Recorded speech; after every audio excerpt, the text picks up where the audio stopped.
কিছুক্ষণের মধ্যেই আমরা চলে আসি মুন প্লেন্স পাহাড়ের পাদদেশে। সেখানে গাড়ি রেখে আমরা উপরের দিকে উঠতে থাকি পায়ে হেঁটে। আমরা যতটাই উপরে উঠছি চারপাশের সৌন্দর্য ততটাই ভয়ঙ্কর হয়ে উঠছে। এখানে দাঁড়িয়ে আমাদের সাফারি গাড়ির ড্রাইভার আমাদেরকে 9টা পাহাড়ের সাথে পরিচয় করিয়ে দেয়। Pidru Talagala. Yes. And then second, Second, Kikiliaman. Kigliamana.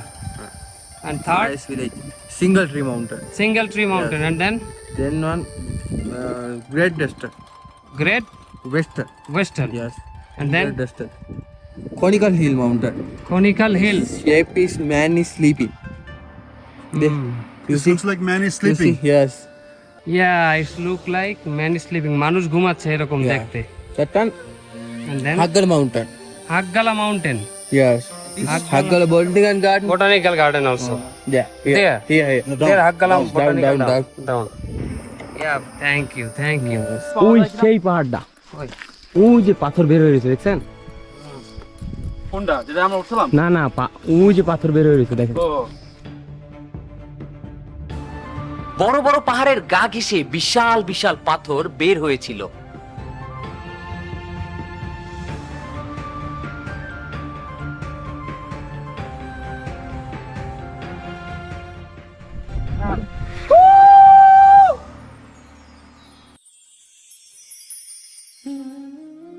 এইরকম একটা জায়গা নিজের চোখে দেখা যে কতটা শান্তি তা একমাত্র মহান আল্লাহ পাকই ভালো জানেন।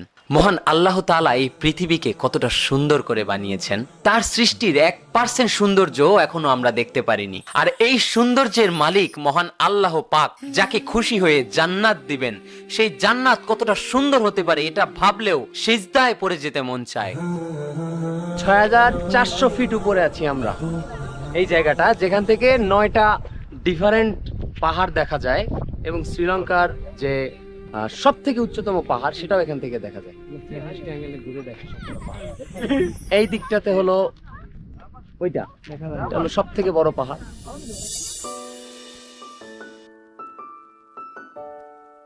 আমরা সেখানে ড্রোন উড়ানোর পারমিশন না পেলেও আমরা নিজেরাই ড্রোনের মতো করেই সবকিছু দেখছিলাম।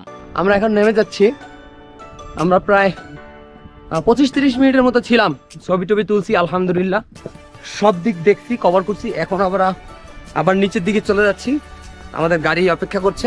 সেখান থেকে গাড়ি করে আমরা সোজা চলে যাব ইনশাআল্লাহ। এরপরে পরের উঁচা করে দেখাই দিই। ভাইয়া কনফার্ম আমেরিকা যাবো। ভাইয়া হাত দেন।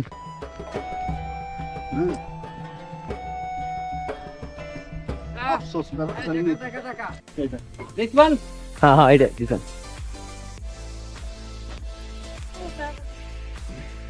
ওকে, আমরা এখন হেলিকপ্টার উঠতেছি। এবার লাঞ্চ করে আমরা অন্য জায়গায় যাবো।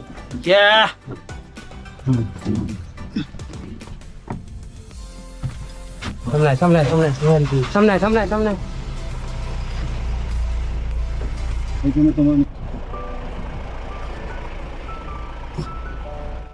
এখান থেকে আমাদের ফিরে যেতে মন না চাইলেও আমাদের একটা সময় দিয়ে দেয়া হয়েছিল।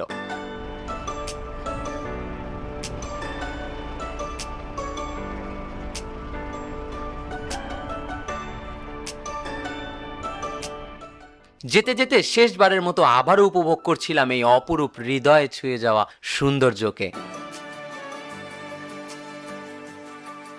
শহরে ফিরেই আমরা রাস্তার পাশে একটি রেস্টুরেন্টে দুপুরের খাবার খাওয়ার জন্য ঢুকি।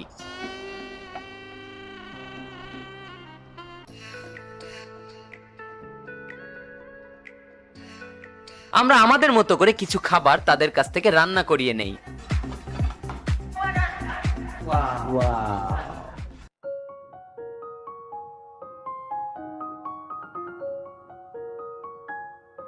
খাবার কেমন লেগতেছে?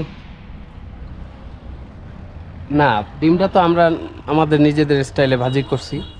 আর ডাল ওরা ওদের একটা মশলা আছে ওটা ব্যবহার করছে, তাও ভালো লাগছে। কারণ দেশি খাবার করতে অ্যারেস্ট হয়ে যায়। মোরা শ্রীলঙ্কা আইয়া যখনই দেশি খাবার করতে যে আমরা অ্যারেস্ট হয়ে যাই একবারে। যেই একটু গোছাইয়ে বুঝ করি উঠি এই কালি আরে। না, আমার আর শ্রীলঙ্কার খাবার আমার শুট করতে শুট করতে আছে না। আমি এই লাইনে আর থাকবো না। আমরা যখন একটু গুছ করি উঠি তখনই আমি অ্যারেস্ট হয়ে যাই। এখানকার সব হোটেলেই খাবার প্লেটের উপরে এই রকম একটা ওয়াটারপ্রুফ পেপার দেওয়া হয়।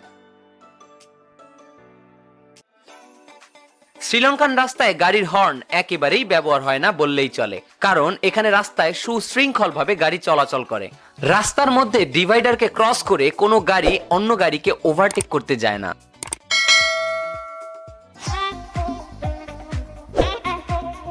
এরপর নুয়ারা এলিয়াকে বিদায় দিয়ে আমরা যাত্রা শুরু করি শ্রীলঙ্কান সব থেকে সুন্দর শহর এল্লার উদ্দেশ্যে।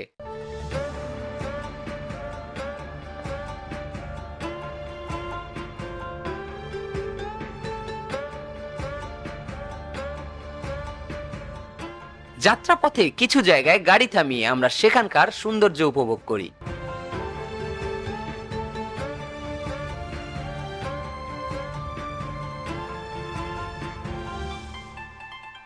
শরীর ক্লান্ত থাকায় গাড়ির মধ্যেই কখন যেন আমি ঘুমিয়ে পড়েছিলাম, কিন্তু যতক্ষণে আমি ঘুম থেকে উঠি ততক্ষণে আমরা পৌঁছে গেছি এল্লা শহরে। আমরা এখন আছি এল্লাতে, এই মাত্র এসে এল্লায় পৌঁছাইলাম। পাহাড়ি এলাকায় সন্ধ্যার পরে কেউ ঘোরাফেরা করে না, তাই আমরা একটা হোটেল ঠিক করে হোটেলে উঠে যাই। রুম পাওয়া গেছে, বাট এটা হচ্ছে ফরেন সিটি, সো একটু এক্সপেন্সিভ। এখানে ফরেন সিটি বলতে ফরেন সিটি এখানে নোরা এলিয়ার চেয়ে এখানে উন্নত আর কি এই শহরটা। কত করে চাইছে রুম? রুম প্রথমে চাইছে একটা রুম 8,000 টাকা করে।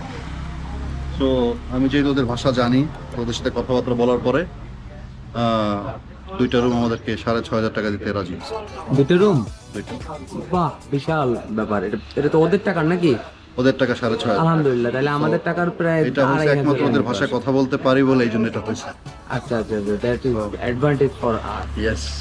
সোহান স্যার ওদের ভাষা জানার কারণে দুইটা রুম শ্রীলঙ্কান 16,000 রুপির বদলে মাত্র 6,000 রুপিতে পেয়েছিলাম আমরা। এই রুমে থাকবো আমরা, একই রকম অন্যটায় থাকবে ড্রাইভার। হোটেলের কিছুটা সামনে গিয়ে আমরা শ্রীলঙ্কান পাম গাছ দেখতে পাই। সেখানকার মানুষদের পারমিশন নিয়ে আমরা কিছু পাম ফল সংগ্রহ করি বাংলাদেশে এনে গাছ লাগানোর জন্য।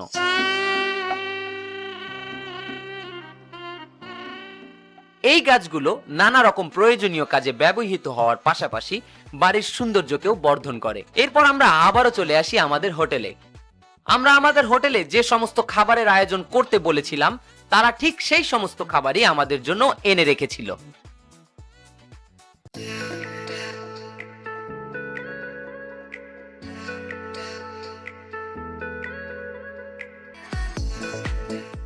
বাংলাদেশি খাবার, এই মরিচ ভর্তা বানাবো, আলু ভর্তা বানাবো, ডিম ভাজি, ডাল, পানি ডাল, এই ভাত। কেমন হবে বাবু এগুলা? আরে এই কয়েকদিন মানে শ্রীলঙ্কার খাবার খাইতে খাইতে এমন একটা অবস্থা, ওরা জানি খাবারের মধ্যে কি একটা মশলা দেয়, পাঁচফোড়ন টাসফোড়ন দিয়ে মিশাইয়া এমন একটা কি, আমাকে তো ওইসব খাবারের আসলে আমরা অভ্যস্ত না, এর জন্য আমরা নিজেরা আলু ভর্তা আর ডিম বানাই আমরা খাইতেছি। পরের পর্বে আমরা শুরুতেই যাব 9 আর্চ ব্রিজ, যে ব্রিজ আমাদের অ্যাডভেঞ্চারের মাত্রাকে আরো বাড়িয়ে তুলবে। আমরা আরো যাব রাভানা ওয়াটারফলসের প্রাকৃতিক সৌন্দর্যে নিজেদেরকে হারিয়ে ফেলতে। পরের পর্বে আমরা আরো ঘুরবো নিগম্বো সমুদ্র সৈকতে। সেখানে থেকে চলে যাব আমরা আবারও কলম্বো শহরে। এবার কলম্বো শহরের এমন কিছু জায়গা আমরা আপনাদের দেখাতে চলেছি যেটা দেখার পরে আপনাদের শ্রীলঙ্কার প্রতি সকল ধারণাই পাল্টে যাবে। তাই অপেক্ষা করুন শ্রীলঙ্কা সিরিজের সব থেকে সুন্দর পর্ব ও শেষ পর্ব, তৃতীয় পর্বের জন্য। আপনি কি আপনার মা বাবাকে নিয়ে ওমরা হজ পালনে যেতে চান, কিন্তু বর্তমানে বিমান টিকিটের অতিরিক্ত দাম আর ভিসা জটিলতার কারণে যেতে পারছেন না?